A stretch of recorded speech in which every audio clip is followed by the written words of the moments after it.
Well, it is a pleasure to be here. I'm in the house of Heather Crockett, as I know her. Heather Crockett Oram, as most of you probably know her. But, man, your story, and it's funny because we kind of lost track. We met each other, it had to be a dozen years ago. Yeah, probably 12 years ago. We met on an LDS singles cruise, which is just hilarious. I know, you guys. Don't judge us, okay? Those were fun, by the way. They were pretty fun. To this day, some of my lifelong friends I met on those cruises. I mean, we had 400 of us.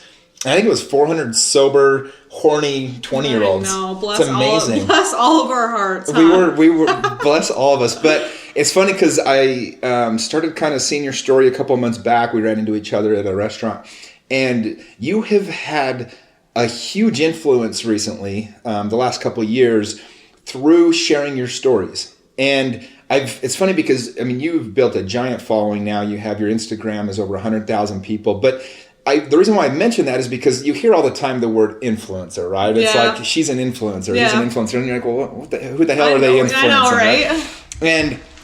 But your stories truly do influence and make change and bring hope to people. And just to highlight a couple things, we're going to dive into all this, but a couple things in your life. You, as a young child, battled anorexia. Mm-hmm. You lost over 100 pounds in a year. Yep. You've always kind of gone back and forth different battles with your weight and image and things like that. You also recently adopted 2 young babies. Yes. 4 months apart? Yeah, they're 4 months apart. 15 months and 11 months right now. And it's such an awesome story. That was recently highlighted on the Glenn Beck show and Steve Harvey. I know interviewed you and some other people, but it's just such an amazing story. And we're going to jump into all this, but you truly have had an incredible life. You've also had a mother that was had gotten addicted to opiates, and she ended up passing away from them, as well as a little sister that overdosed from heroin, correct? Yeah. So both of them, they died 18 months apart from each other from using drugs, unfortunately. So buckle up. We got a lot to cover here, but I want to back up a little bit. So even when you were just little, well, tell us a little bit. You were born, your ovaries weren't connected or something? This is kind of how your adoption story kind of started. Yeah, so basically when I was 6 weeks old, I was throwing up, and they thought I had something called pyloric stenosis, and so they do ultrasounds for that. Basically what they do, the ultrasound, and then on there they found that my insides weren't hooked up properly. So at the time, 35 years ago, yes, that is aging me, but 35 years ago, the doctor at the time said, this is so rare, we don't know what else is going on, nothing genetically came up, and so they decided at that time to take everything out for fear that progressionary down the future that it could turn into cancer. And then at that point, obviously I didn't find out until I was 13, till I was mature enough to actually understand what it was. And we sat down with my parents and my pediatrician, and he basically told me that it would never be a possibility to ever have children of my own. And so then I started researching adoption at that point. So as a 13-year-old, how did that affect you? Even that young age, was that tough or did you fully understand what that meant at that time? Well, I did, because actually my sister, who is 7 years younger than me, is adopted, the one who died. She actually was adopted also. So my mom had a hard time getting pregnant and adopted my little sister. And so I understood what adoption was, and I understood what it was all about. And then I, saw Angelina Jolie was adopting all these kids and everything else. So it just kind of was something that I had in my head, except for the fact that I was also very petrified to think of what or how I would be judged by maybe a prospective spouse in the future. I think that was probably like my biggest concern, was being looked at differently. Yeah, I think that would be a real concern, because when people are growing up, you just assume one day you're going to have your own children. Right. Well, and so fast forward a little bit, I want to get into the story with your mom and kind of that dynamic. So when did you start realizing your mom had a problem? And then I want to hear the story about Mexico, because that's crazy to me. I know. You know what? It's funny because I don't even think I really realized it. I think it was one of those. And by the way, paint us a picture a little bit of your childhood, like you grew up in a Mormon family, going to church, super normal. Yep, super normal, suburban. We probably lived in a little bit of a richer area, I guess. Both my parents worked, they had great jobs. 4 kids in the family. Mom was a NICU nurse for 23 years. Successful, went on yearly trips and everything. And then my mom had back surgery, and it just went downhill from there. Unfortunately, she tried it and got hooked. And from there, it was doctor shopping and faking prescriptions, and she got her license taken away at some point. And how old are you at this time when that was all going down? So, I mean, I noticed that there was a slight problem because she would use me to go to her appointments with her. Probably when I was like 6th, 7th grade, but I didn't think it was a problem. Like, I thought that the doctors were the stupid ones because they weren't helping my mom's so-called pain. It really all changed as we got closer to about 7th grade, and then 7th grade summer, we went on a family trip to San Diego, and my mom was like, hey, come with me to Tijuana for the day. It was back in the day when you could just walk across the border, no big deal. And she took me, and I was, probably 13 years old, into a pharmacy. We went down into the basement, I remember, and they filled all these amoxicillin bottles with 1,800 pills, mix of Percocet, Somas, Loratab, you name it. And then eventually, we walked out across the border in my little backpack and got a taco on the way. And so you literally just threw all these 1,800 pills, threw it all in your backpack and walked across the border. Yeah, and that was like the end, because after that point, unfortunately, my mom she could take a lot at a time. She built up a really high tolerance, but she got to the point where she couldn't walk, so we were pushing her in wheelchairs at SeaWorld and everything else. Well, it's on that same trip. She starts using them. Yeah, we got home and my dad left, obviously. And he had been done. He'd known all about it, and then everything kind of just spiraled out of control at that point. But the judge let us decide who we wanted to live with. So we all stayed with my mom because we were all in school, and it got bad. Did you stay with your mom because you felt like an obligation to help her? Or? Absolutely. Yeah. Absolutely. So over the next few years, my mom, I mean, bless her dearly, but she overdosed a number of times, come home from school and she'd be unresponsive, or, she's crashed her car from being, intoxicated or anything. So what's that like coming home? And by the way, it reminds me of a story when I was in elementary school, not in high school, not a story, but an experience that I had is we go to school with people, we grow up with people, and we just kind of assume life's okay, right? Yeah. Life's normal. And I remember one time we had this class. It was a really good class. The teacher's name was Mrs. Orton. And she had everybody write on a piece of paper the biggest thing, stress that they had in their life, or the biggest problem they had going on in their life. It was anonymous, but we'd all put it into this, this hat. Yeah. And then she pulled them out and read them. And by the time she was done reading everybody's problems in the class, we're all bawling. Yeah. It's like one dude, his dad just beat the shit out of him. You got a girl that just got raped. You got people dealing with stuff that you can't even imagine. And you're like looking around the classroom like, these are my classmates. Yeah. And all of a sudden, I remember mine at the time, my parents, we just found out that, my parents were having some huge issues. My dad had some infidelity stuff, and we just found that out, and that was mine. And it was like, all of a sudden my problem didn't look so bad next to some of these other ones. And what it reminded me was, it was like, we think that people are just doing fine and life's great. And so that class, more than anything else I ever did, taught me to have empathy for people. I think from that day forward, it was a life-changing moment for me, because I quit being a jerk to random people, right? Yeah. I just said, I have no idea what people are going through, how much pain they're going through. I'm just going to choose to be a nicer human. Yeah. I think that's a good message too, just because, and I talk a lot about that, especially on Instagram and articles I've written, is people automatically judge people. And when you think of a junkie or a druggie, people automatically jump into, that's for the homeless or the people with mental disabilities or anything like that. And I can honestly tell you that is actually farthest from the case. Overdosing and opiate addiction is one of like the biggest causes for death now, and it affects everyone. So it affects my mom, my sister, your mailman, the guy next door who had knee surgery. It affects so many people, and even now into teenagers and young children.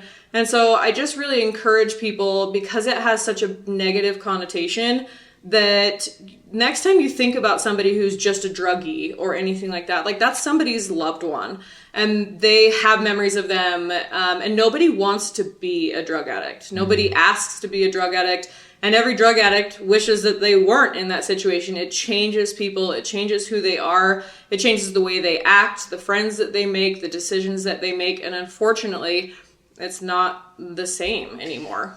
did it make you sad to like see your mom completely change and become a different person, or how did it affect you personally? Was that part of what led to some of the other issues you dealt with as a child? Oh, absolutely. So, and that's the thing especially with my mom, we were like best friends, and I think that she relied on me for a lot of the lies. It was like a codependency type thing, and I was very unaware of it. So I've had random surgeries, or, I had my braces for 4 years, and every time I got them tightened because I went and got on my prescription list when she kicked me out my senior year. And there was probably like 80 prescriptions under my name for narcotics, and I was 17. Mm-hmm. So it was just that, like, I had been lied to this whole time, but she was supposed to be the one that I trusted the most. So that was hard for me. So my senior year, she had a boyfriend who was 26, so she had moved into our house, and he was a meth addict, and they had met at AA, stereotypical type of a thing.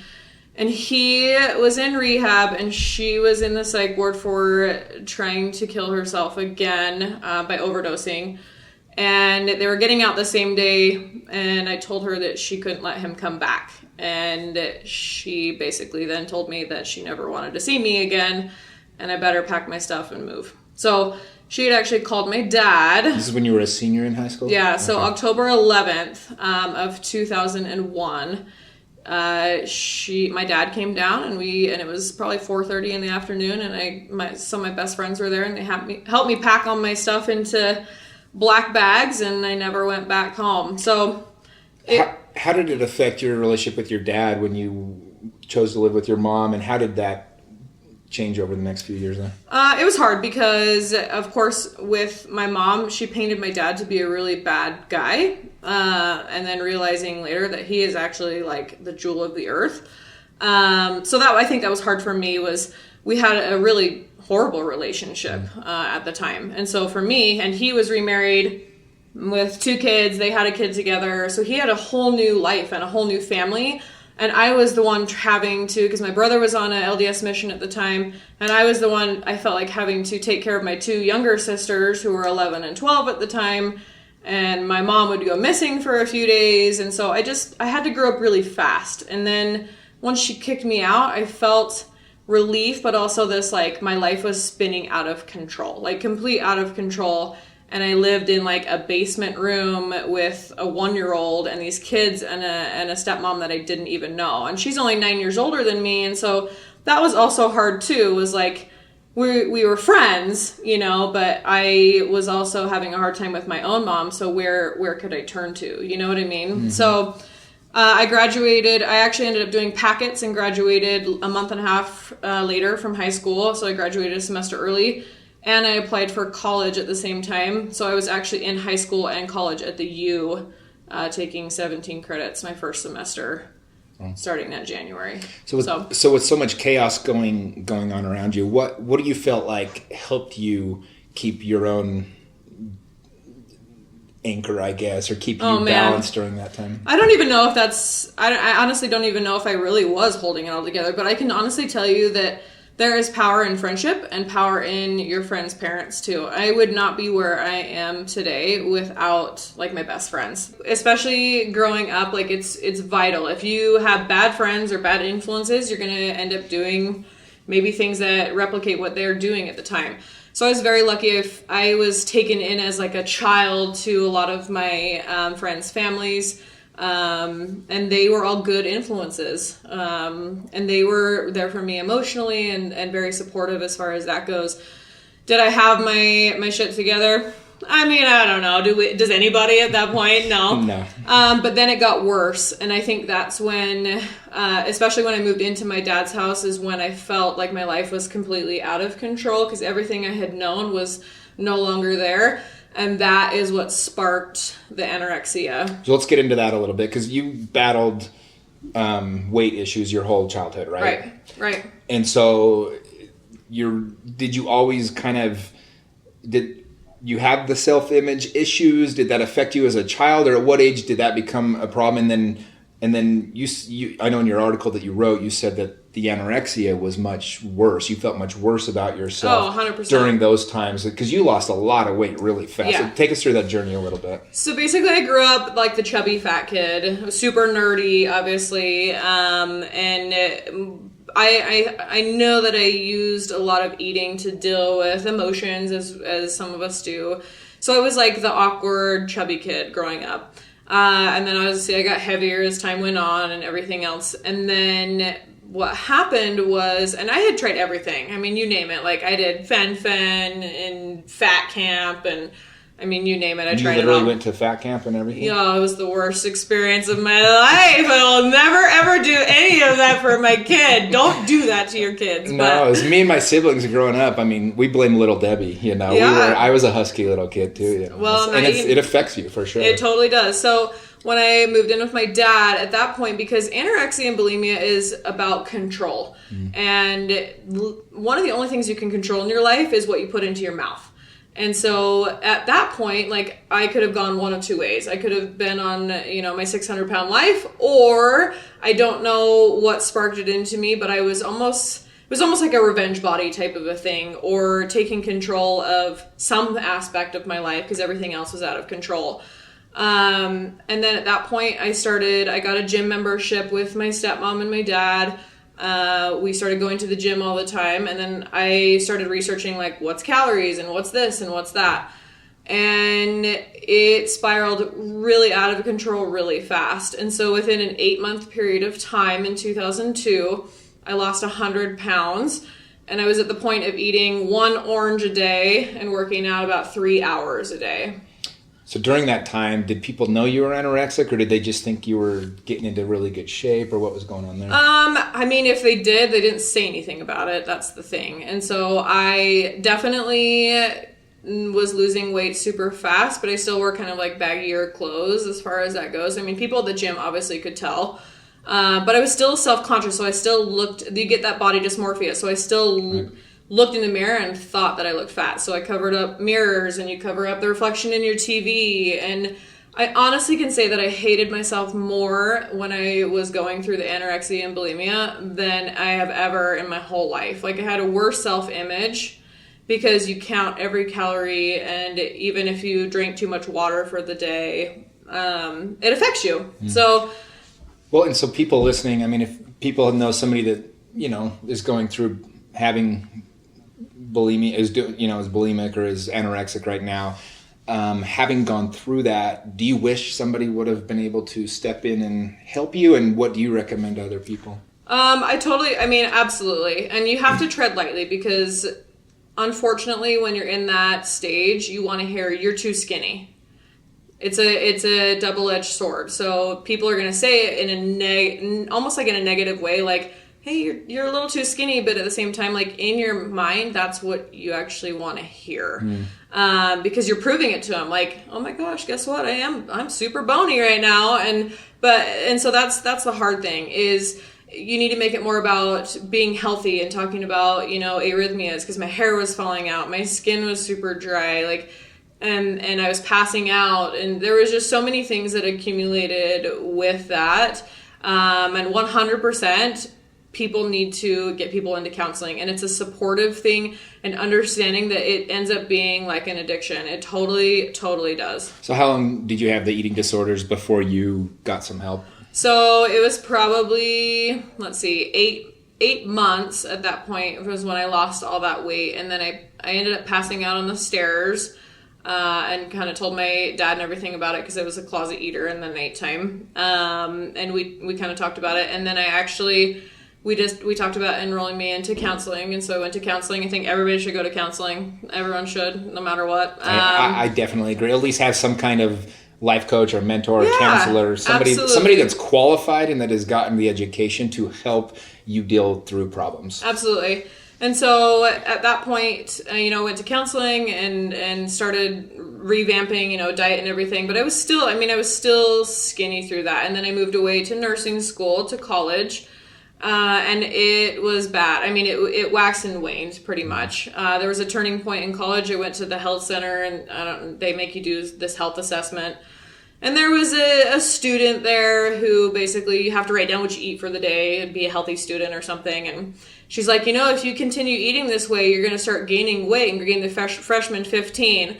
And that triggered something in me all over again. And it got really bad. So. Well, and I think that's a good reminder. I know it's one of the things that I didn't realize in my teen years, but you don't joke about eating disorders. It's like one of those things that's just off limits because what you think is a funny joke or an innocent, stab or whatever can literally trigger somebody into killing themselves. Like they're going into the state of, killing their body. Yeah, absolutely. So and there was a lot like back and forth, up and down. Graduated nursing school at 21, moved back to Salt Lake. I was an RN.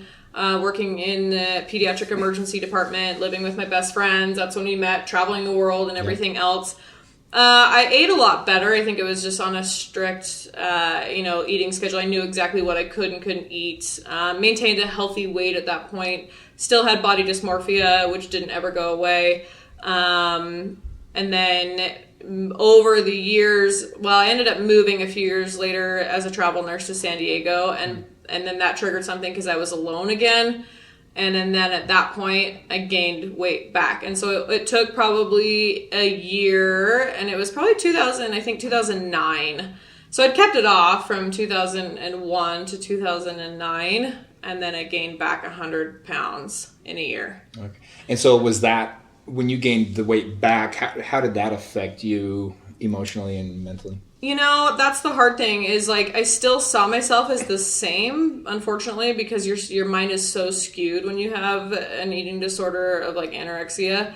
And so I honestly didn't see myself different until I looked at pictures. Like I always felt like I was still heavy, but obviously when you have to buy new wardrobes or new scrubs or anything else and you don't fit into anything, it affects you as as your emotionality, as your confidence and everything else. And so my dating obviously changed drastically again, just because I was back to being the fat girl. And I just had accepted at that point that I was always going to be the fat girl. So that was kind of like, and that stayed until then I lost all my weight again. And what year was that? So it was right after my mom died, so 3.5 years ago. And I was approached by a friend who was like, hey, I'm doing this diet program. And I was offended, of course, because I'm fat. I knew it was, but it was when somebody else, and he wasn't doing it maliciously. It was more of like a, hey, homie, I'm doing this. You want to do it with me type thing. And then it was more changing like the structure of how I ate. And I was bound determined at that time to not dive back into my old practices. And this was after your mother had passed away? Yeah. So how did that relationship, we kind of skipped over that a little bit, but in that time frame, you moved back to San Diego. Did you continue a relationship with your mom at all at that point? Were you still angry with, had you repaired things with your dad? Where were those relationships at? So my dad, my relationship with my dad and stepmom and my siblings and everything was great. We had a great relationship. My relationship with my mom was very strained, and it's been strained since she kicked me out. She had filed a restraining order against me when I got kicked out, and so I wasn't allowed to actually go anywhere near the house anymore. And so that kind of was like obviously a no-brainer at that point, so we just didn't have any contact with each other. And then the restraining order was lifted, and texting wasn't a thing at the time, so every once in a while we talk on the phone. My other two siblings, my older brother, and then my two younger sisters were really close with her, so I would kind of get updates from them and how things were going. And did you know that your youngest sister, the one that ended up passing away, did you know that she had started using? So I knew that she had started using and started stealing my mom's pills when she was 12, I think, with some of her friends. And then she said, and it all comes down to friends. One of the friends said, well, why don't you try this? And she did one injection of heroin and never turned back. So she How old was she when 13. That Wow. So she told me, she said, Heather, I honestly had never tried anything else. She's like, I'd never smoked pot, I'd never done cocaine, I'd never done anything.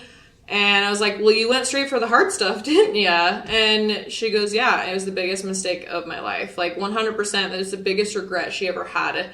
But she was vulnerable too, because eventually my mom, or my littlest sister, they're only a year apart. So my mom did get pregnant and had a child 1 year after we adopted my other sister. Okay. And she ended up choosing to come live with me and my dad at my dad's house before I moved away to college. And so it was just my one sister who lived there. So it was just her and my mom. So they grew this like codependency relationship with each other. And then it just spiraled out of control from that point. And you said that was the moment when you got the call about your mom passing away was a pivotal moment in your life. Yeah, absolutely. So I was working as a nurse in the ER. I was in the middle of grad school full time to become a nurse practitioner. And it was a super busy day, I had 5 patients, critical. We'd been resuscitating people. And I hadn't had a lunch or anything. And then I took a second, looked at my phone at the nurse's station, and I noticed that my dad had called 10 times. And that's never good. So I called him back really quick in the middle of the nurse's station, holding all the medications in my hands. And he goes, what are you doing? And I said, I'm working. What do you think I'm doing? And he goes, well, do you have a second? I'm like, no, I don't. What's up? And he goes, well, you need to sit down. And I was like, Dad, I don't have time to sit down. What do you want? And he goes, your mom is dead. And I just remember falling to the ground in the middle of the nurse's station in disbelief. I think it was just more of a disbelief that it was really over, Did you think maybe that day was coming, or was it still somewhat of a shock to you? I think in your head you always worry for that phone call. It's probably the most dreaded phone call that anyone will ever get. So I think I thought about it a million times. And it finally came true. And so, I found that out, and they got me to my car, and I drove down to my best friend's house at that point. And, they, we went through the whole funeral and everything. And then at that point, is when I hadn't seen my sister, in a few months either. And then there's a whole story behind that. My sister was pretty heavily into heroin, and doing meth at the same time also at that point. So they gave custody to my dad of her daughter. She did have a daughter at the time who was 3 years old. And so my dad actually got custody of her the day after my mom's funeral. And so he's had her ever since, and has since adopted her as well. And she's doing awesome and thriving.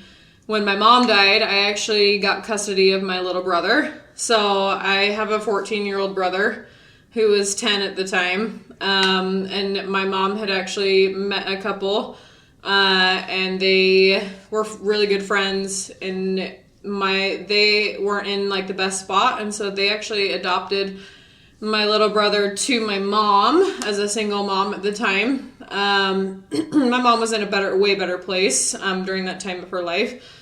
And they maintained a really open adoption. It was great. His biological parents and siblings are super awesome, and they have had a great relationship. So when my mom died, he was actually at his biological parents' house, spending Christmas there. But since I am next of kin, then custody goes to me, obviously, which is great. He currently lives with them, but we have this great relationship. I'm just the fun sister, but he needed a 2-parent household, and I didn't really know him, to be honest. And you were still single at that time. I was still single. I was in the middle of grad school. I was, you know what I mean? I was working full-time as a nurse in the ER, and so I didn't even know him. I mean, I had met him because we are, 20 years apart. Right. And me and my mom had an estranged relationship, and so he's an amazing kid. He's super smart. He's successful. We got him and my niece into counseling right after all this, and they are thriving. Both of them are just thriving. His birth parents, his parents basically are some of the sweetest, nicest, most amazing human beings ever. They come to our activities. We go to their birthdays. So we're all just a big family. Cool. So adoption is huge in our family, obviously, as far as that goes. Well, that was that's a huge part of your story coming up. I want to get into that. But before that, your dad gets custody of your sister's daughter. Yeah. How did that affect your sister from there? And then how did it affect what happened with her? She was in pretty deep at that point. And so they gave her a really long while. I mean, it was probably a year and a half to get her act together and trying to figure out life and everything else. And like I said, like, nobody wants to be an addict, and she has tried so many times. And it's one of those things, it just takes hold of you. And so it changes your mind, it changes who you are. And so she ended up getting pulmonary embolism, and then she got heart valve damage from IV drug use. So she actually got a heart valve replacement, and was in the hospital for quite a while. So she had a PICC line, and they wouldn't let her out of the hospital because she was a known heroin addict, and they had to keep her PICC line in because she had to get antibiotics every single day. And so she actually ended up, unfortunately, her boyfriend at the time was not an upstanding citizen, and used with her and had injected her while they were in the hospital into her PICC line with heroin, and she coded in the hospital. They did revive her at that point, and then obviously he wasn't allowed anywhere near the situation. And I went to go see her after that, and she made me power of attorney at that point, and just said, if anything happens to me, like, I need you to know that, like, I do not want to live on life support or anything else like that. So, and because she was already in the hospital, she was already having issues, she thought that might be in the future. Could be a possibility. Sure. And so then at that point, I had also then met Jason. And we had started dating, and everything was super fun and awesome and great. And then at that point, we, months into it, we knew, like, we were going to get married. So we went to see my sister. She had just gotten out of the hospital. We went to go see her. I introduced her to Jason for the first time, and I gave her a bunch of clothes that she could wear because she didn't have anything. And she told me, she said, hey, like, I plan on being at your wedding in September. Like, I will be there, I will be clean, and I will be healthy. And 2 weeks later, I got a phone call from her boyfriend, again, who said, I just dropped Ashlyn off at the ambulance bay doors at IMC, the hospital. You should probably go there. And that's all he said. And so, of course, in a panic, and then as I'm trying to, like, get ready and go to the hospital, I got a phone call from the shock trauma unit there, the ICU, saying that I should probably get to the hospital sooner than later. So I remember walking in, and being an ICU and an ER nurse for 11 years, like, you just know what's going on. Yeah. I walked in, and she was intubated, and she had, a heart rate of 180, and her temperature was 43, which is well above, like, 103, basically. Got it. And she was, overbreathing her ventilator and everything else, and she was sick. She was really, really sick. She was on medications to keep her blood pressure up and her heart rate going and everything else. And I had actually worked with some of the ICU doctors that were taking care of her. And I walked in, and they looked at me, and you could tell that their heart just sank. And they gave me a hug, and they said, I'm so sorry. And I walked over to her, and I squeezed her hand, and I could feel, and maybe it wasn't in my head, but she squeezed my hand back. And this is the hardest story I'll ever have to tell. But I knew, and I remembered what she had said, like 3 weeks earlier, 2 weeks earlier. Don't let me be on life support. It was at that point that I had to make the decision, as her power of attorney, to turn her off of life support.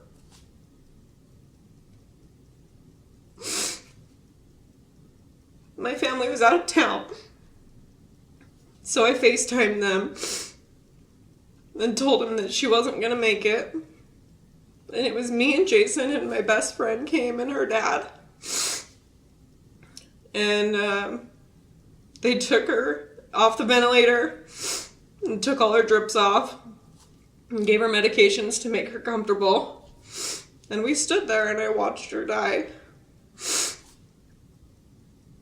And afterwards, they handed me her belongings, and they actually handed me the sweater that I had given her 2 weeks earlier. She was wearing that when she came and was dropped off. She was only 26 years old at the time. So my mom and my sister both died within 18 months of each other. And I can honestly tell you that I can relive that moment in my head vividly, and it is still my hardest story to tell. I mean, obviously. As we were planning my sister's funeral, I actually had to take my nurse practitioner boards 48 hours after she died. And for those that don't understand, I mean, that's like decides whether you're going to be a nurse practitioner. Yeah, so I had already gone through 7 years of college, my master's program, and then you take a final board certification, basically. So it's like what doctors would take at the end of theirs, or a lawyer, to finally be board certified. And I didn't study, obviously, for those 2 days. I went into the test thinking, okay, I'm just going to spend the $500. Like, I already signed up for it. I'm just going to fail it. And I cried during all 4 hours of the test. And I got up and walked out, and I was crying. And the lady looked at me and she's like, was it that hard? Like, are you okay? And I looked at her and I said, my sister died, 48 hours ago. And she said, what in the hell are you doing here? And I said, I didn't know what else to do. And she said, well, you need to celebrate. And she handed me a piece of paper and she said, you passed. You freaking passed your boards. So I know my sister was helping me out that day. I passed my nursing boards. I am a nurse practitioner. And then 2 days later, we had my sister's funeral. And I can tell you that those experiences are just, you never imagine getting that phone call, but you never imagine getting it twice. And it changes you. It changes your family. It changes the relationships that you have. You find out who your friends are. You find out that people don't know how to deal with death very well. And everybody deals with it very differently. So it's something that is not talked about enough. It's something that I think people think is taboo, especially in our religious society. I think that people don't talk about it because, oh my gosh, they're addicted to something. They're horrible, apostate. They're not part of my family. But that's the problem, is it needs to be talked about. It needs to be addressed. It needs to be able to be discussed amongst us normal people.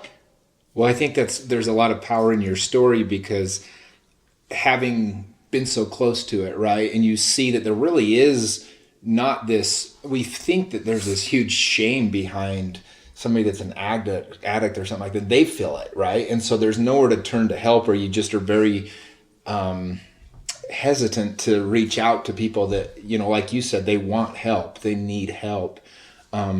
So one of the things that I love about what you've been able to do through sharing these stories, I mean, your stories have been shared millions of times, through the internet and everything else. And there's opening the conversation, I think, is that first step.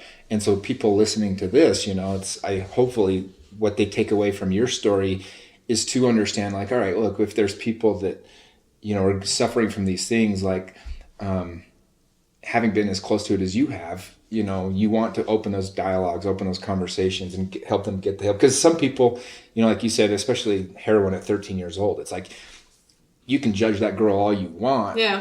But she never had a chance. Never had a chance. And so I guess what kind of things have you seen? You've seen a lot of different miracles happen in your own life these last couple of years since then. Walk us kind of through then. I mean, how did that affect your relationship with your, now husband? How did you decide to move forward to honor your sister in different ways? Well, and that's the thing is, I can tell you a lot of stories about my mom and negative experiences that I had with her, but I love my mom. I love my sister very dearly, and they will always be my mom, my sister. And I think I try and reiterate that as much as I can, especially through the articles that I've written around my Instagram, that if people go through and really look at the comments, you can see there are 700,000 comments that people say, like, my brother, my husband, my teenage son died from addiction, and it affects us all. And so the thing is they are still my family members. I still love them. They are not known as just addicts. Like, that is not who they were. Like, they were my mom and my sister.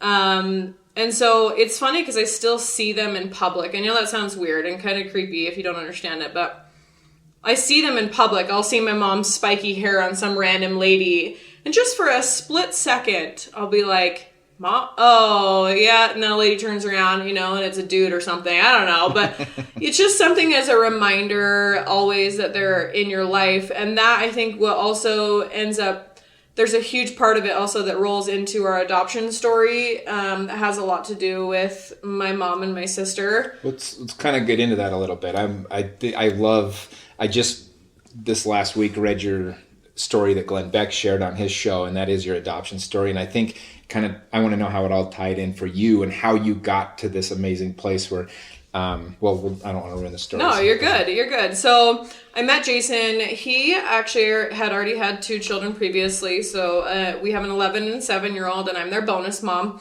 They live with their mom and stepdad, and, we split custody, blended family. Love them dearly. Like, scored in the stepkid department. Like, I don't even call them my stepkids. They 100% are probably the coolest kids you'll ever meet.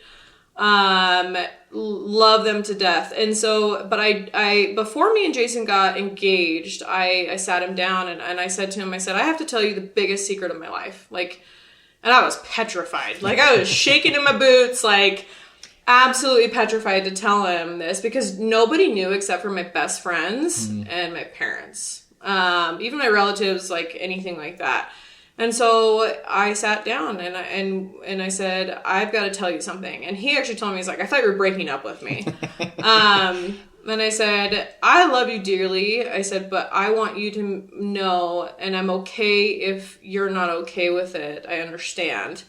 But I will never be able to give you kids from me.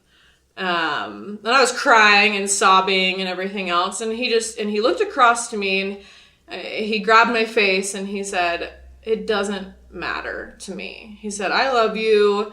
And any way that we have kids, they're going to be our kids. And at that point, I knew, this guy's solid for sure. I never thought I'd marry a ginger, to be honest with you. But hey, you know what? I loved hot dads, and so I was in. And so, we ended up getting married, and then we started thinking and talking about the adoption process. And we did some research, and I researched a ton, and we decided to go get our home study done. And I looked at agencies, and unfortunately agencies are so expensive, and it's a huge scamming world out there. Yeah, it's really expensive to $55,000-$60,000. It's insane. Which is insane. When you really break it down, and after doing research, you'll see in there that they charge adoption fees for the agency themselves of $20,000 to $27,000. They don't usually give you a breakdown of what that's for, obviously. There's been a number of agencies, especially even here in Utah, that have been shut down for immoral practices, unethical practices. It's literally like the most giving people that are trying to do the ultimate sacrifice of take on a kid. I mean, it's your entire life. It's like, it's not like, this isn't like, it's like when I volunteered for Big Brother, Big Sister, it was like, okay, this is for like a year or two. It's like, that is now your life, right? Yeah. And it's to take advantage of those people in that situation. You know, I don't know. I've had the opportunity, luckily, to go with, Catherine Ballard, who's Tim Ballard's wife from Operation Underground Railroad. We have an arm of that's now the adoption side of it. It's Children Need Families. And I've been able to go when we announced that we were going to pay for these adoptions to a few of these families. And I mean, the best people that God put on this earth are those that are adopting these kids, you know? Well, and that's the thing too, is it comes down to the ethical practices of the adoptive parents, but also to the birth parents as well. And I think, unfortunately, a lot of times they get forgotten. And that was super important to us. So we decided to go down the private route. And a lot of people don't know that that's an option. Like, you can market yourself. It depends on your state. And I'm not saying that all agencies are bad. There's a lot of great ones out there. We just, at the time, like, I couldn't afford to say, hey, here's $60,000, I want a kid. Especially if you want more than one. Right. Like, see you later. You're going to live in a shoebox, basically. We both had good careers, but I was just coming out of grad school and everything. And so we started marketing online. And at the time, because of my weight loss story, and obviously with, I talk about the addiction and stuff, my Instagram grew. I had 600 followers to start with, just like my closest friends who felt obligated to follow me, basically. And then it just kept growing, and it was weird because it would get shared on like transformation pages, or people would share it here or there. And so then it ended up growing to 40,000. And so when we started the adoption process, I was about at 40,000 followers. At that point, I mean, I didn't really consider myself an influencer. I mean, sometimes being an influencer is about as cool as having Monopoly money, sure, to be honest. Yeah. My other thing is I am not a photographer. Like, I don't have a photographer that follows me around. I'm not good at like faking a smile and throwing like, a basket of flowers in the air. Like, that's just not my thing. And so I didn't like have all these way cutesy photos by any means, but I had a lot of interaction of being real, I guess is the best way to put that. So over the years, it's just kind of grown. But then when I wrote the piece for Love What Matters about our adoption story, then my Instagram grew in 4 days. It grew almost 70,000 followers in 4 days because the article went viral and it's been shared almost 1 million times now, and yada, yada, yada. So, but that comes back to the adoption story, and that's where I talk a lot about how we marketed ourselves. So we put ads on Facebook, and you can target ads across the U.S. To specific, women of this age or married or single or yada, yada. And basically told my story. And it's hard being vulnerable, and saying like, guess what? I'm like a postmenopausal grandma and I can't have kids, and throwing that out there. And so the adoption world, obviously, you are so hopeful, but honestly, it's a really difficult emotional roller coaster process. So we did that. We put a profile on adoption.com, which is basically like a Tinder for adoption. You basically put your profile and you pay a company. Do you actually swipe right or left? No, luckily not. But basically it's just like it's a website, and people can go on there and you can look at profiles and you can get scammers. Wow. So we were probably contacted. So we got approved June 14th from Mill Creek Counseling, and they're awesome. And then we put our profile on there, and then I posted here and there on Instagram. I made my own Instagram, the Oram family adopts, and, we had pictures and showed kind of what we were about. We love outdoors and camping and everything else. And we were then contacted on Facebook by a woman who lived in Missouri and said, my friend is pregnant, which is like a huge red flag because, like I said, scammers, and there's like certain things, and that's like a keyword, like my friend is pregnant type thing. So I was like, oh, okay, sure. And she's like, well, her phone doesn't work either, so she'll call you in a few days. So I didn't even think anything of it. And then a few days later, we were driving to Jackson Hole, and I got a phone call from a woman in St. Louis, Missouri. We talked for probably an hour and a half. And how do you have a conversation with a woman saying, like, you're pregnant and you want to give me your child? Like, I don't know how else to talk to you about this. So it's like dating, basically. You just get to know them, see what they're all about, see what they're looking for, basically. And then you're hoping that you didn't say something stupid. And by the end of it, she says, okay, yeah, let's do this. And so from there, a month of talking, phone calls, but at the same time, she never got us proof. Never got us physical proof that she was pregnant. And so she sent us pictures of a belly, but then later found out that that belly wasn't necessarily like a real belly. And so we kept our profile on adoption.com. I wanted to get rid of it. I was ready. I was committed. I was in. And Jason, my husband, said, I think we should renew it one more time. When he was actually the skeptical one on adoption.com, because he's like, I'm not paying that much for a profile. Well, wears you out, I'm guessing, just to go through this process. And I mean, you're trying to, adopt a kid. I mean, it's not even, it's so much more emotional than even a dating or something like that website. Yeah, and you talk to people and then they ghost you, or they say, I have this baby and send your ultrasounds, and then all of a sudden they'll throw in there like, I need you to buy me a Suburban. Oh man. And I'll give you my child, and then you're like, wait, what? What? So we talked to probably 9 scammers, let's say. Wow. Out of like 15 women, potential women. And my husband was the one who decided to renew our adoption.com account on October 1st. So he paid for it, renewed October 1st. October 2nd, I got an email from a woman.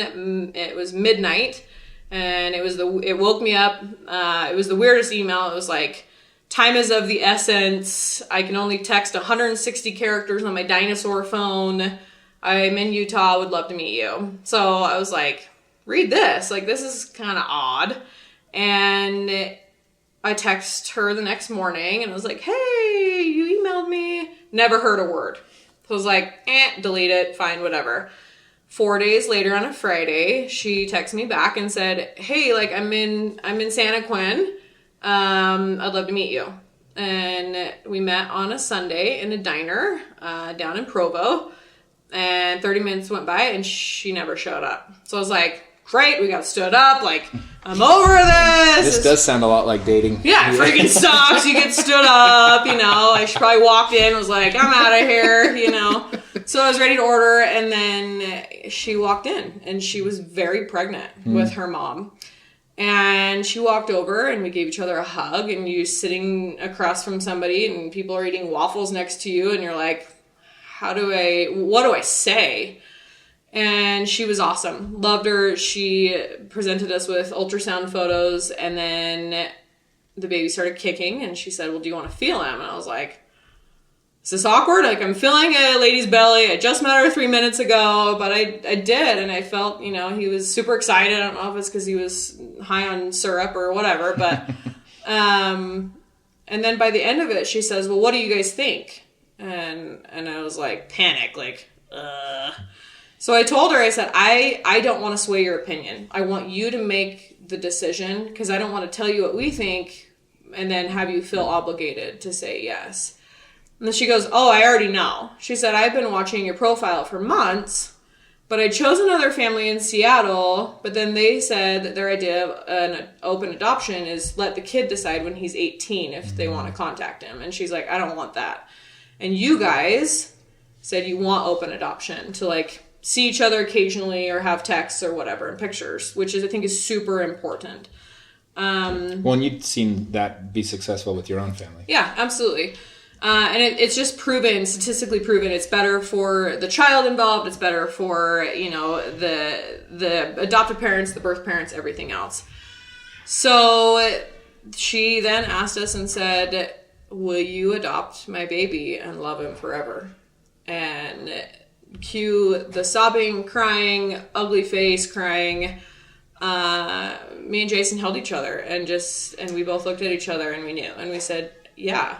And 21 days later, we stood there in the hospital, in Utah Valley Hospital, and we watched Andy be born. And I was the first to hold him and love on him and he was legally signed over to us on Halloween night, 24 hours later, and we've had him ever since. And 2 months later, because we had told the other birth mom no, and she, was obviously bummed and everything else. And then we kind of maintained contact on Facebook, and she was like, oh, I found another family. I said, great, that's awesome. Super happy for you. And she then called me in January and she says, I got to talk to you. And I was like, okay, sure. And you assumed that one was just that was dead. Yeah, it was dead, gone, done. Had another family. Oh yeah. And I was, I was happy for her and everything. But I had told Jason, I was like, I just always wondered, And because I had loved that lady. I mean, we talked every day for a whole month, Wow. and, I got it in my head. It's just like when you're dating, you're like, I think I'm going to love this guy. And all of a sudden he's dating 4 other chicks on the side. And you're like, I thought he was the one. But anyway, so she called me in January. So Andy was literally like 2 months old. And she said, I didn't feel good about this family, and I just know that this baby's supposed to be yours. By the way, I'm having a boy in 6 weeks. Will you adopt him too? And I was like, say what? Like, we're what? And so I was like holding Andy. I was on the phone, shocked face, thinking like, how in the hell am I going to ask my husband? So do you want another baby? Like, surprise. And I went and I told him, and I thought I was going to get like, hell no, don't even think about it. And I actually got the opposite. He said, I think we should really think about this. But we wanted to think about it on our own terms, because I was automatically like, heck yeah, get me out to Missouri. Like, let's do this. And I wanted, my opinion, not to skew his, because a marriage is 2 people. Sure. And it affects our other 2 oldest that, are here half time. It affected Andy, adding another child only, a few months apart.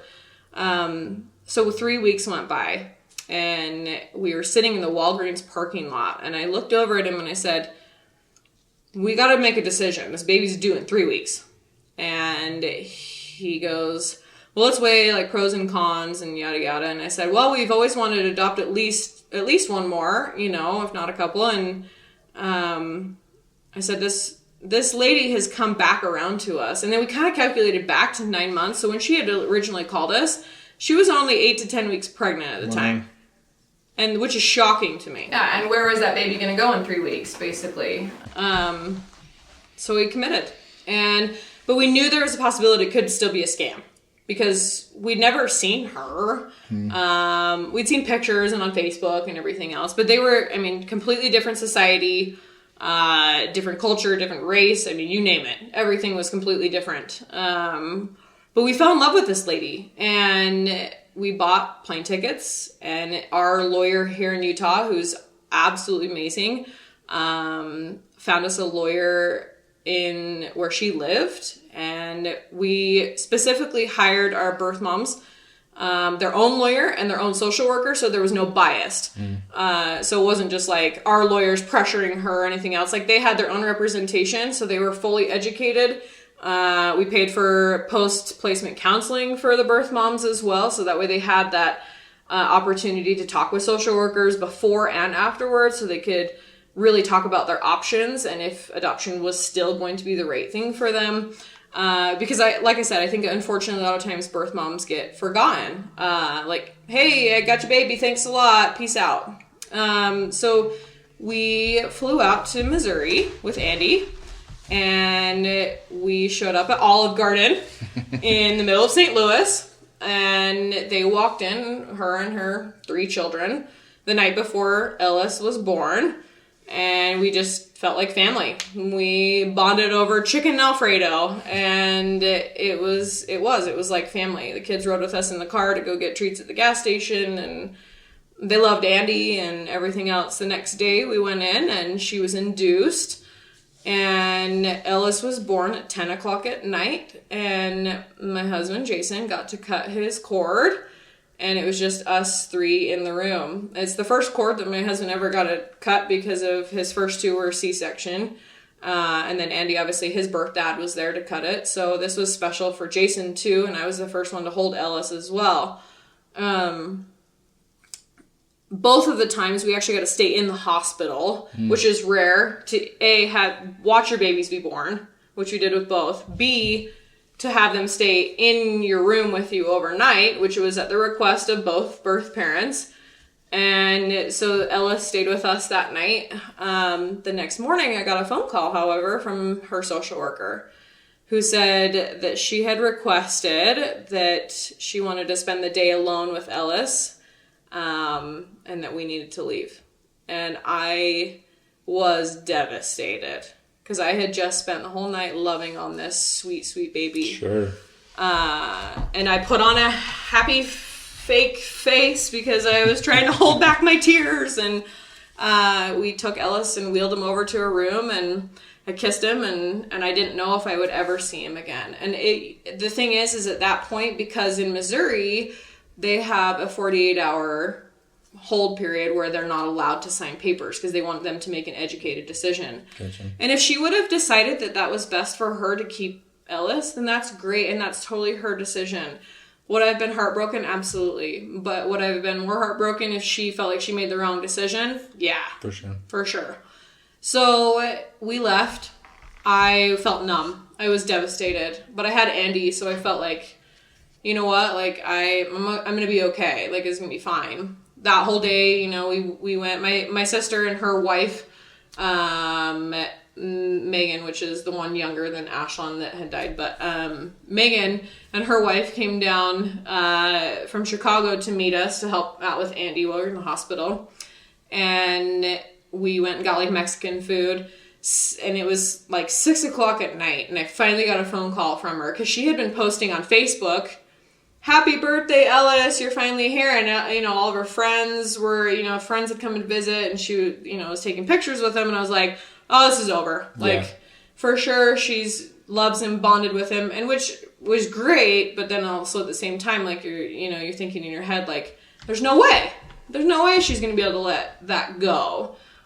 And she called me at 6 and said, come back and see your son. And I was like, oh my gosh, like, oh, okay, like, composure, I'm going to be fine, What's crazy, the roller coaster that you went through, right? I mean, it's so much emotions, and I can only imagine not knowing if it's going to be your kid or not, and everything else, and you're there, just trying to keep it together. And oh, it's a hot mess. Like, anyone who's ever been through the process, especially, and and any, I think, adoptive parent will tell you, like, you almost can't let yourself fully let go until, like, papers are signed, because they're still somebody else's, and that's the thing. And so we wanted her to make that decision.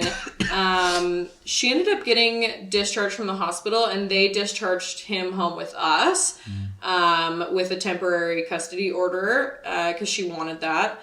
And the next day, so it was 72 hours afterwards, so we were past the point already, we called an Uber for her to pick her up. And we were like, she just had a baby. Is she going to get in this Uber and go to her lawyer's office? Which randomly happened to be a Mormon dude, who went to law school and went back and is in Missouri now, like, super small world, had ties to BYU and all that kind of stuff. But she texted me and said, it's done. And she went and signed the papers on St. Patrick's Day. So we have a Halloween and a St. Patrick's Day. Like, both of those days are significant to me because that's when they were signed over to us and Ellis became ours. So we had to be in Missouri for 12 days because the state has to approve you to leave through ICPC is what it's called. And then we flew back on a plane with 2 newborn babies. So now your babies are 14 and 15 months and 11 months. 15 and 11. And so how different is life today than it was a year and a half ago? Oh my gosh, so different. Well, and then you mix in there the other aspect of the story. So 4 months after Ellis was born, we had this open contact, and I was talking to her, and they were in a very rough situation, bouncing around, sleeping at people's houses and stuff like that. And so we flew her oldest son out here, who's 14, to come and visit us. And he was supposed to stay for 10 days. And he'd never been on a plane, and obviously never been around this many white people, as far as that goes. Sweetest, nicest kid you ever met. And at the end of the 10 days, it turned into, well, maybe I can stay all summer.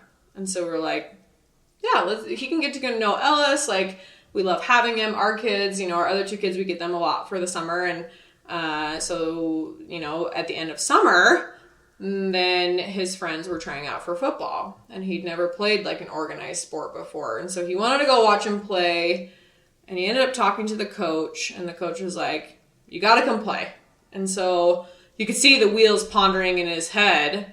And he looked at me and he said, do you think I could maybe stay for the school year? And I was like, I mean, that's up to your mom. I don't know, So he called his mom and she says, well, whatever makes you happy, I want you to be happy. And I can tell you're happy out there, halfway across the nation, away from us and everything else, which is hard for a teenager. For sure.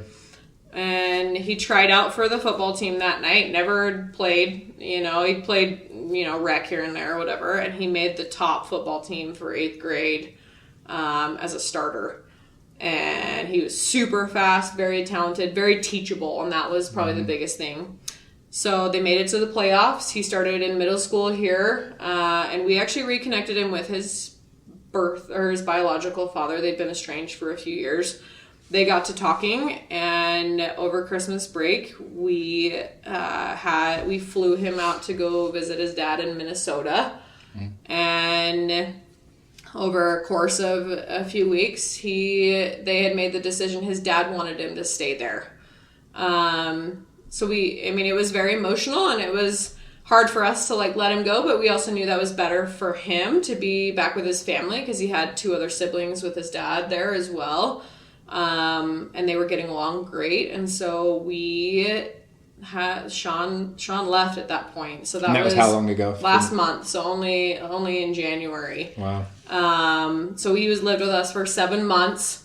And basically we were his, surrogate parents here. We weren't technically fostering him. Basically we were just taking care of him, and, it was great. We got the opportunity to watch him basically be an older version of Ellis someday.